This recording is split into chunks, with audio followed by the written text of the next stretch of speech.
the global war on terror and yet sponsoring proxies and terror. You're referring to Pakistan. I am referring to any country which is sponsoring terror.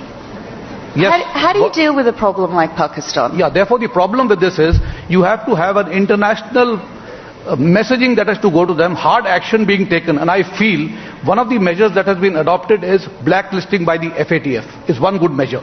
Diplomatic isolation, you have to do this. You have to bring about acceptability in the nation that yes, they are sponsors of terrorism. Denial of terrorism, to say that they are not denying it, they are themselves victim of terrorism, cannot continue for on, and I think we have to get the bull by these horns and take them to task. So then I take it you're a supporter of the peace deal with the Taliban? Yes, I do agree that you have to come to a peace deal with everybody. So if you have to come to a peace deal with them, you have to go for a negotiated peace. But in that, the Taliban or whichever organization is contemplating terror has to give up that weapon of terror. They have to come to the main table, they must come into the political mainstream, and then if they want to rule the country through the will of the people. Well, they did once before, and we saw how that ended.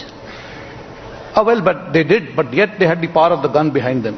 When you have... Do you think they'll have the power of the gun this time? As of now, it is difficult to say, but I would say yes, they will. So you think that Pakistan will continue to support, fund, back the Taliban if they were to return? The answer is yes.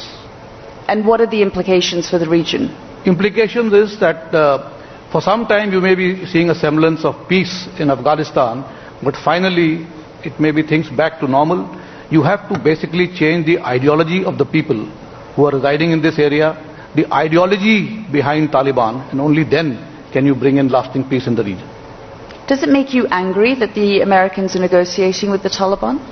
No, not really angry. You finally have to come into the negotiation. But I think when you come into the negotiation, it must ensure lasting peace.